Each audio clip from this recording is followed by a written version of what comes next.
Hi అండి. Welcome back to our channel. ఈరోజు నేను వంకాయ పచ్చి పులుసుని టేస్టీగా ఎలా చేయాలో చూపించబోతున్నానండి. చాలా అంటే చాలా రుచిగా ఉంటుంది. ఓసారి మీకు పచ్చి పులుసు తినాలనిపిస్తే ఇలా చేసి చూడండి. లేదా నోటికి ఏమీ తినబుద్ధి కానప్పుడు అప్పటికప్పుడు ఇలా చేయండి. చాలా బావుంటుంది. దీనికోసం ముందుగానే నిమ్మకాయ సైజ్ అంత చింతపండుని నానబెట్టి పెట్టుకున్నాను. ఇలా నానిన తర్వాత చింతరసాన్ని మనం ఒక బౌల్‌లోకి తీసుకోవాలి. ఇలా తీసుకున్న తర్వాత ఇందులోకి తగినన్ని వాటర్‌ని యాడ్ చేసుకోండి. పులుపు చూసుకుంటూ వాటర్‌ని యాడ్ చేసుకోండి. ఇందులోని రుచికి సరిపడినంతగా సాల్ట్ వేసుకోవాలి. వేసుకొని కలుపుకోండి. అలాగే ఇందులోనే సన్నగా తరిగిన ఉల్లిపాయ ముక్కలు వేసుకోవాలి. ఇందులోనే సన్నగా తరిగిన పచ్చిమిర్చి, అలాగే సన్నగా తరిగిన కొత్తిమీర కూడా వేసుకోవాలి. చిటికెడంతా పసుపు కూడా వేసుకొని అంతా బాగా కలిసేలాగా కలుపుకోవాలి. చూడండి, ఇక్కడ పచ్చిమిర్చిని మాత్రమే కారంగా వాడుతున్నాము. ఇక్కడ ఎలాంటి కారం వేయడం లేదు. సో కారం చూసుకొని తీసుకోండి. వీటన్నిటిని చారులోకి బాగా కలిసేలాగా ఈ విధంగా కలుపుకోవాలి. ఇప్పుడు స్టవ్ మీద ఇలా గ్రిల్ ప్యాన్ పెట్టుకొని దీనిపై మనం వంకాయలని కాల్చుకోవాలి. ఇక్కడ నేను ఒక 3 మీడియం సైజ్ వంకాయలను తీసుకున్నానండి. పెద్ద సైజ్ అయితే ఒక 2 తీసుకుంటే సరిపోతుంది. ఇక్కడ మీరు గ్రీన్ కలర్ వంకాయలైనా వాడొచ్చు.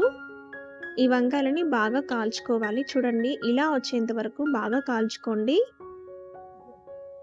ఇలా బాగా కాలాలి.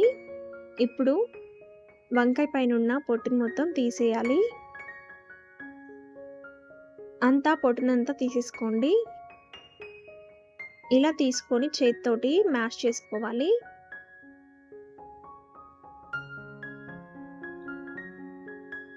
ఇలా మొత్తం మెత్తగా మ్యాష్ చేసుకున్న తర్వాత మనం ముందుగానే చేసి పెట్టిన రసంలోకి ఈ వంకాయ తొక్కుని వేయాలి. వేసుకొని ఇలా చేత్తో పిసుకుతూ బాగా కలుపుకోండి. అంతా బాగా కలిసేలాగా కలుపుకుంటే మనకి రసంలోకి ఫ్లేవర్స్ అన్నీ బాగా దిగి టేస్ట్ అనేది చాలా బాగుంటుంది. అంతేనండి, వంకాయ పచ్చి పులుసు రెడీ. చాలా అంటే చాలా టేస్టీగా ఉంటుందండి. ఫైనల్‌గా ఇందులోకి పోపుని వేసుకుందాము. పోపు కోసం స్టవ్ మీద చిన్న పాన్ పెట్టుకొని ఆయిల్ వేసుకొని ఆయిల్‌లో జీలకర్ర, ఆవాలు వేసుకోవాలి. అలాగే కరివేపాకు కూడా వేసుకోండి. ఇందులోనే కచ్చపచ్చగా దంచిన 4, 5 వెల్లుల్లిపాయలని వేసుకోవాలి. ఇందులో మీరు కావాలంటే శనగపప్పు, మినపప్పు కూడా వేసుకోవచ్చండి. ఇక్కడ నేను వేయలేదు.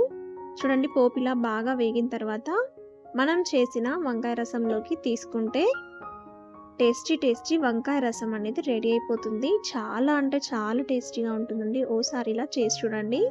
మీరు ఇది చేసేటప్పుడు పులుపుని చూసుకుంటూ అన్నీ యాడ్ చేసుకోండి. అప్పుడే టేస్ట్ అనేది చాలా బాగుంటుంది.